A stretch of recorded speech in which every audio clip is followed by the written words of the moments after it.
श्री शिवाय नमस्तुभ्यम महाराज। आज भाई दूज की यम द्वितीया की बहुत बहुत बधाई हो, बहुत बहुत साधुवादता बधाइयाँ जो आप सभी आस्था चैनल के माध्यम से, फेसबुक यूट्यूब के माध्यम से अपने अपने घरों में बैठकर 5 दिवसीय दीपावली के पूजन का एक आनंद प्राप्त कर रहे हैं। धनतेरस, रूप चौदस, दीपावली, गोवर्धन पूजन और आज यम द्वितीया, कार्तिक महीने की शुक्ल पक्ष की ये पावन द्वितीया तिथि, जिसको यम द्वितीया भाई दूज भी कहते हैं।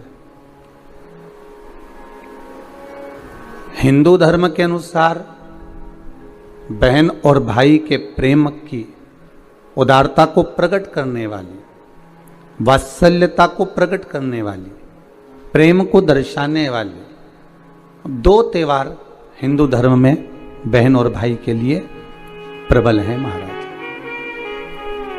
पहला, श्रावण के महीने में पड़ने वाली श्रावण की पूर्णिमा, जिस दिन रक्षाबंधन का त्यौहार मनाया जाता है। हमारे हिंदू धर्म में ये त्यौहार भी भाई और बहन को समर्पित है। और दूसरे नंबर का ये पावन त्यौहार जो दीपावली के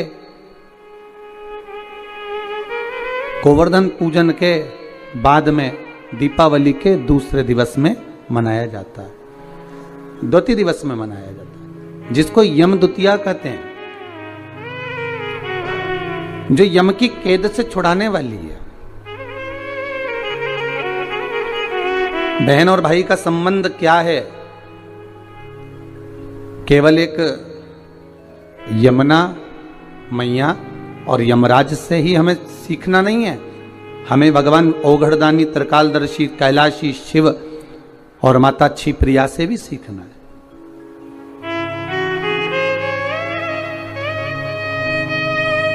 कि मां जगतजननी जगदम्बा माता पार्वती भोजन को तैयार कर कर रख देती हैं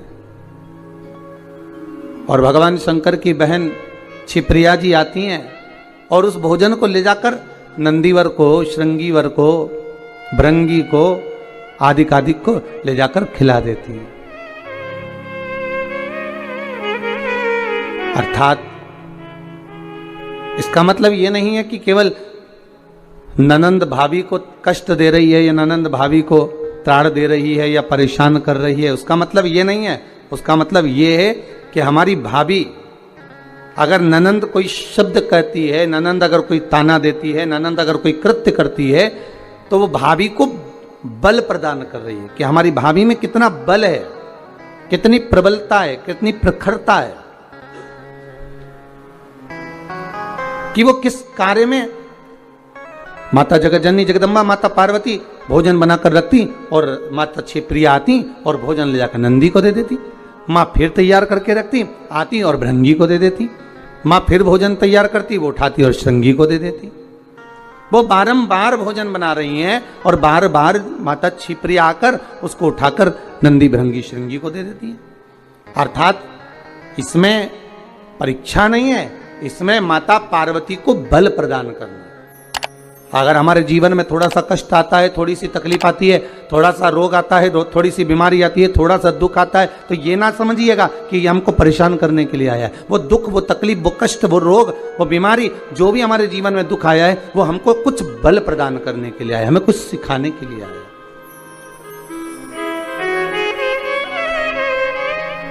महाराज, संसार का कोई मानव, हमारे अपने संबंधी हो, रिश्तेदार हो, नातेदार हो, कुटुंब वाले हो, कबीले वाले हो, ये अगर हमको कुछ कह रहे हैं, हमको कुछ ताने दे रहे हैं, हमको अपशब्द कर रहे हैं या हमारे ऊपर कमेंट्स कर रहे हैं, हमारे ऊपर कुछ कह रहे हैं, तो ये हमको बल प्रदान कर रहे हैं, हमको सिखा रहे हैं।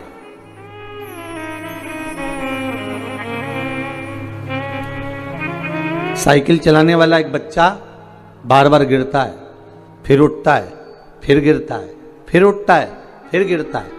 अब उसको अंदाजा लग जाता है कि मैं क्यों गिर रहा हूं, कारण क्या है, तो उस कारण को जानकर उस साइकिल को फिर वो धीरे से चलाने का प्रयास करता है। घर में जो ननंद होती हैं, भाभी से आत्मीय प्रेम होता है, ऐसा नहीं कि भाभी से द्वेष रहेगा, प्रेम भाव।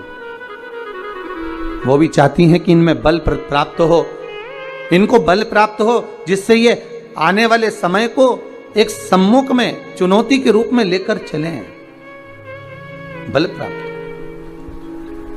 महाराज कितना सुंदर भाव कहा है भगवान शिव। आप सभी ने शिव महापुराण में तो पहले भी श्रवण करा है। आज भाई दूज की कथा है। भैया दूज के अवसर पर यदि हम हमारे शंकर औघड़दानी और उनकी बहन की बात ना करें तो शायद श्रेष्ठ ना हो। इसलिए कथा के माध्यम से शिव और छिप्रिया की कथा आज निकली है, तो भाव से अपन उसको भी श्रवण करें।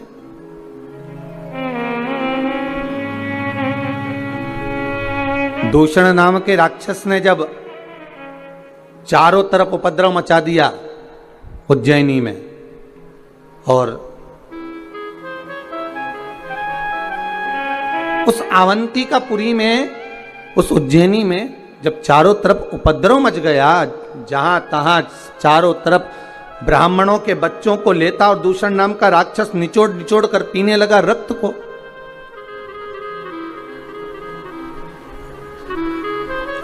भगवान शिव से जाकर निवेदन करा ब्राह्मणों ने, हे त्रिकालदर्शी, हे कैलाशी, हे अविनाशी, हे भोले बाबा, हे शंभु, कृपा करिए। हे मेरे भोलेनाथ, जब दूषण नाम का राक्षस परेशान करने लगा, कष्ट देने लगा, ब्राह्मण के बच्चों को निचोड़ कर उसका रक्त पीने लगा, तब सारे ब्राह्मणों ने जाकर निवेदन करा भगवान देव अधिदेव महादेव से, प्रभु कृपा करो। शंकर भगवान बोले, मैं इस दूषण नाम के राक्षस का संहार तो कर दूंगा, पर बात ऐसी है कि ये दूषण का जहां रक्त गिरेगा वहां ये और जन्म लेता रहेगा। महाराज 84 बार ये दूषण नाम का राक्षस जन्म ले सकता है, 84 रूप ये धारण कर सकता है।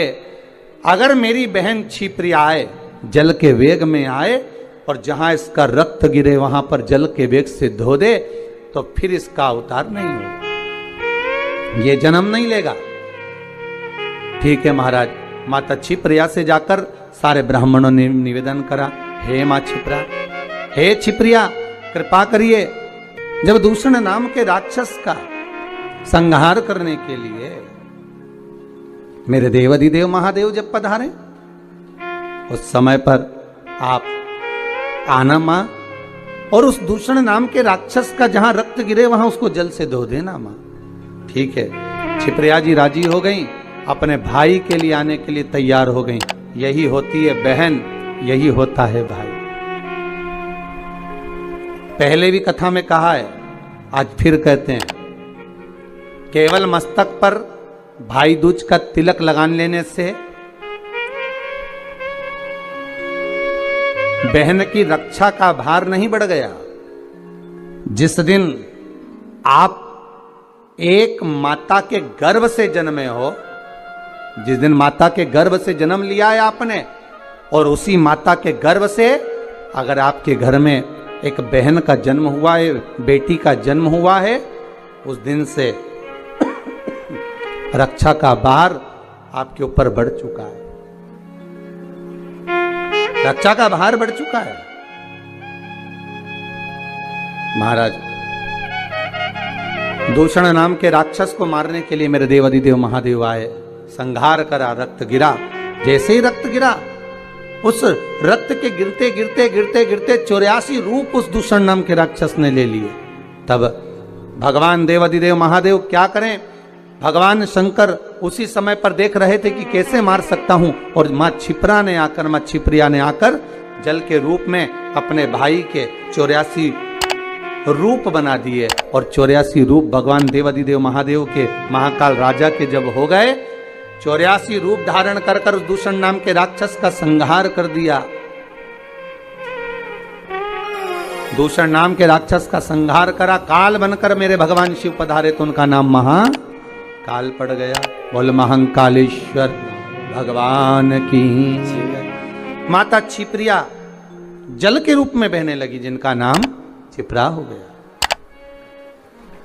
पहले भी आपको कहा है, आज फिर कहते हैं, पूरे विश्व में भारत की भूमि पर इतनी बड़ी राखी कहीं नहीं बनती जो छिप्रा जी के घाट से, माता छिप्रा के पास से देवाधिदेव महादेव महाकाल राजा को बांधी जाती है।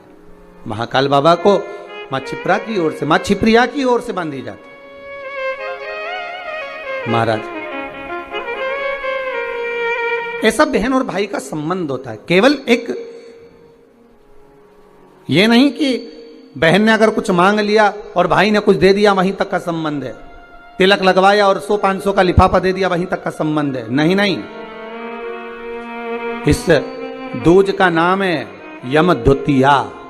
यम द्वितीया का मतलब है सूर्य नारायण भगवान की धर्म पत्नी माता छाया के गर्भ से जो पुत्र उत्पन्न हुए हैं यम, उनके बाद में जो बहन उत्पन्न हुई हैं यमुना जी। महाराज, कितना आत्मीय प्रेम होगा अगर यमुना जी का संपूर्ण परिवार देखा जाए।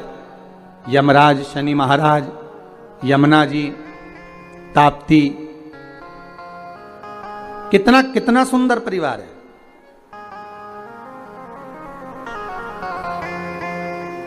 एक बार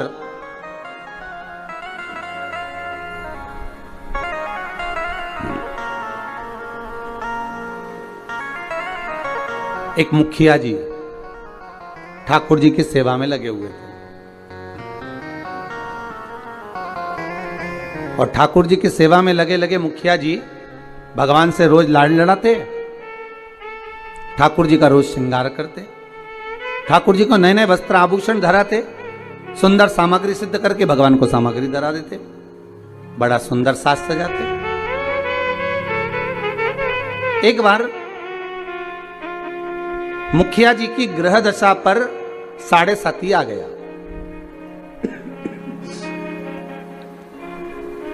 और मुखिया जी की ग्रह दशा पर जब 7.5 आया, शनि जब लगा, अब मुखिया जी कष्ट में हो गए, परेशान हो गए, बड़े दुखी हो गए, आए दिन बड़े कष्ट में रहते।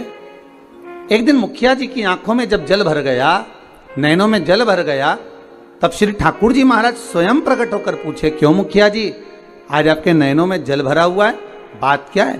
शास्त्र कहता है, शिव महापुराण की कथा कहती है, जब आप शंकर भगवान पर जल चढ़ाएं या ठाकुर जी से लाड़ लड़ाएं, ठाकुर जी की सेवा करें, ठाकुर जी की अर्चना करें, पाठ करें, पूजन करें, ठाकुर जी का स्नेह लड़ाएं, उस समय पर श्रृंगार करते समय, पूजन करते समय, सेवा करते समय, भगवान की आराधना करते समय आपकी आंखों में जल नहीं होना चाहिए।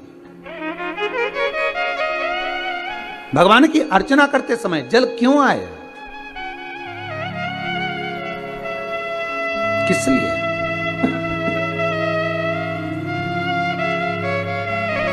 उस जल की महत्वता क्या? और महाराज मुखिया जी बोले, ठाकुर जी समझ में नहीं आ रहा, आज तो शरीर में कष्ट बहुत है और मन में मानसिक टेंशन बहुत है। बाबा बोले, क्यों चिंता करते हो? झारी जी में से यमुना जी को प्रकट करा मेरे ठाकुर जी ने, और यमुना जी को प्रकट कर मेरे ठाकुर जी बोले, यमुना आज आप मुखिया जी जब झारी जी भर रहे थे, आपका श्रृंगार कर रहे थे, ऊपर से वस्त्र ओढ़ा रहे थे, तब आपको मन में है कि आज मुखिया जी के नैनों में जल भरा हुआ है? यमुना जी बोली, ठाकुर मेरे को मालूम है कि आज मुखिया जी के नैनों में जल है, और क्यों है वो भी मैं जानती हूं। जानती हो? हाँ। क्यों जल है? तो कहा, जल होने का केवल एक कारण है कि मेरे भाई शनि की दृष्टि मुखिया जी पे पड़ गई। ओहो, 7.5 वर्ष तक रहेगी।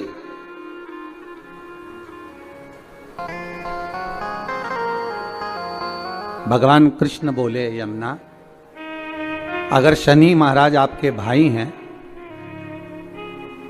हमारे तो साले हैं, यदि बहन बोले तो क्या भाई मानेगा नहीं?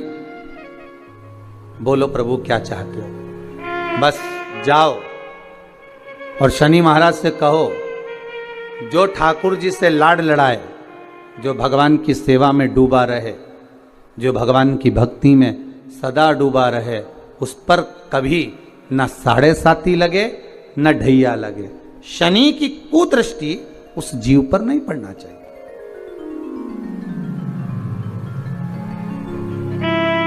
उस जीव पर दृष्टि ना पड़े। ठीक है, यमुना मैया पहुंची सबसे पहले शनि महाराज जी के पास में। शनि महाराज जी से कहा, भैया मेरा निवेदन स्वीकार करोगे? क्या बात है बहन? बस मैं चाहती हूं कि जो लाडले की सेवा करे, जो ठाकुर जी की सेवा करे, जो भगवान की भक्ति में डूबा रहे, उस पर आपकी दृष्टि नहीं पड़े। शनि महाराज बोले, नहीं, ऐसा तो हो नहीं सकता। कर्म का दंड जीव को भोगना तो पड़ेगा, क्योंकि भगवान शंकर ने मुझे दंड अधिकारी बनाया है। जो किया है वो तो भोगना है,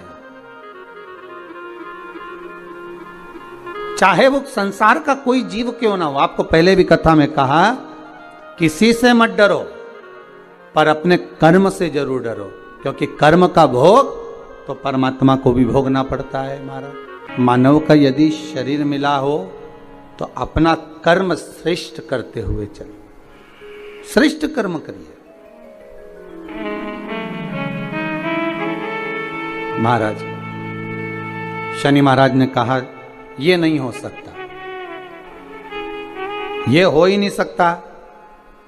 जो नहीं हो सकता मैं वर नहीं दे सकता। यमुना जी वापिस लौट कर आ गए। समय आया,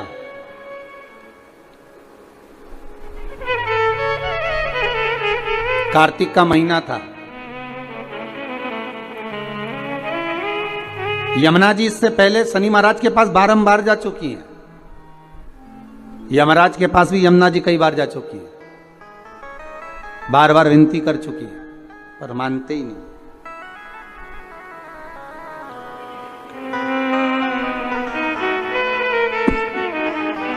कार्तिक का महीना और महाराज द्वितीया तिथि शुक्ल पक्ष की।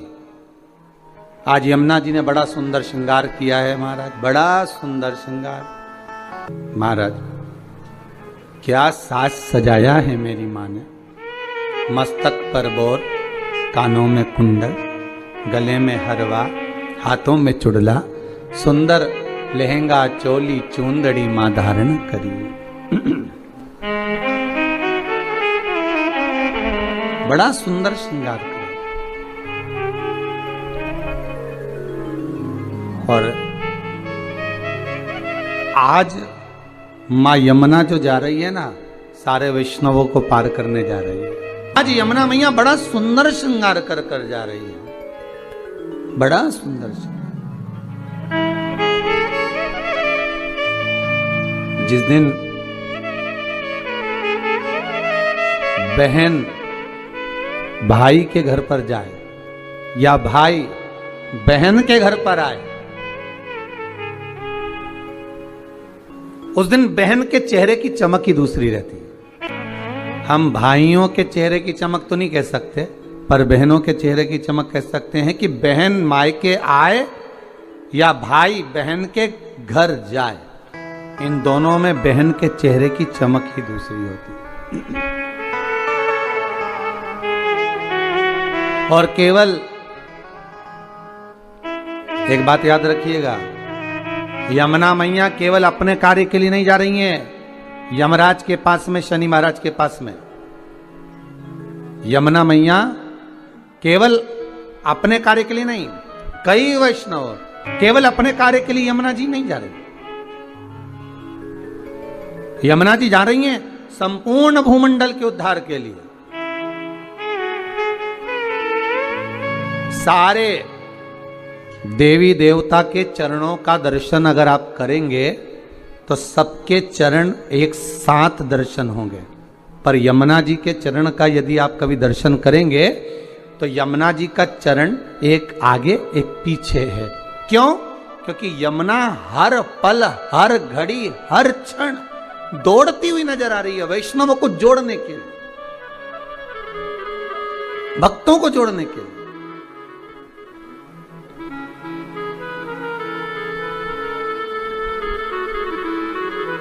यमुना मैया हर पल हाथ में माला लिए दौड़ती हुई नजर आ रही है कि मेरे वैष्णवों को मुझे इस माला में पिरोना है, मेरे वैष्णवों को मुझे जोड़ना है, भक्ति के धागे में जोड़ना है, प्रेम के धागे से जोड़ना है। भागती नजर आ रही, इतनी सुंदर श्रृंगार कर कर मां यमुना चली है, बड़ी सुंदर।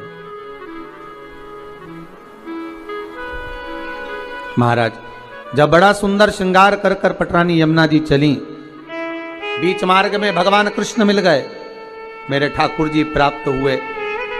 ठाकुर जी ने पूछा यमुना कहां जा रही हो? यमुना जी कह रही हैं उस दिन गई थी शनि महाराज के पास में पर वर प्राप्त नहीं हुआ था, आज कुछ ऐसा करने जा रही हूं जिससे मेरे दोनों भाई मेरे दरवाजे पर आकर मुझे वर देकर जाएंगे, ये मुझे विश्वास है। आपको पहले भी कथा में कहा, अगर मनुष्य का विश्वास प्रबल है, भाव प्रबल है, आस प्रबल है, विश्वास प्रबल है, तो यह पक्का है कि भगवान आता जरूर है। भगवान भाव प्रबल है, इसलिए भक्ति के बल पर विदुर जी महाराज के यहाँ आकर केले के छिलके खा लेते। भाव प्रबल है, भक्ति प्रबल है, इसलिए शबरी अम्बा के दरवाजे पर जाकर झूठे बेर खा लेते। भाव प्रबल है, भक्ति प्रबल है, इसलिए कर्मा जी के घर पर जाकर खिचड़ी खा लेते। तो हम यमुना जी को देखे तो भगवान कह रहे हैं कि कहां जा रही हो यमुना, इतना श्रृंगार कर कर। यमुना जी कहती हैं प्रभु मैं मेरे दोनों भाइयों को निमंत्रण देने जा रही हूं। निमंत्रण किस चीज का? मेरे धाम में ब्रजमंडल में मैं उनको बुलाऊंगी। ब्रजमंडल में बुलाओगी? क्यों? यमुना जी कह रही है मैं भूमंडल पर ब्रजमंडल में मेरे शनि महाराज और यमराज दोनों को बुलाऊंगी, दोनों भाई आएंगे। क्यों? तो कि भोजन करने। हो द्वारकाधीश कहे, भगवान कृष्ण बोले, ठाकुर जी बोले, ओ यमुना वो तेरे भाई हैं, मालूम है तेरे को? वो यमराज, वो शनि महाराज कहां तेरे यहां आएगा? यमुना जी बोली हर बार मैं मेरे भाइयों के यहां जाती हूं, जितने ही बार मौका मिलता है मैं अपने भाइयों के घर में अपने मायके जाती हूं, पर इस बार मैं निमंत्रण देने जा रही हूं कि आपको मेरे यहां आना पड़ेगा, आपको मेरे यहां पहुंचना पड़ेगा। यमदूतिया की कथा कहती है, बहन और भाई का संवाद कहता है। एक बूढ़ी मां के 7 पुत्र, 1 पुत्री।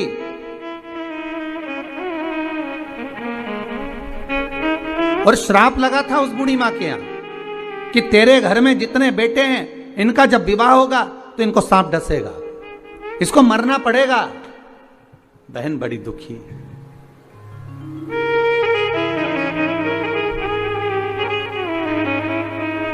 आज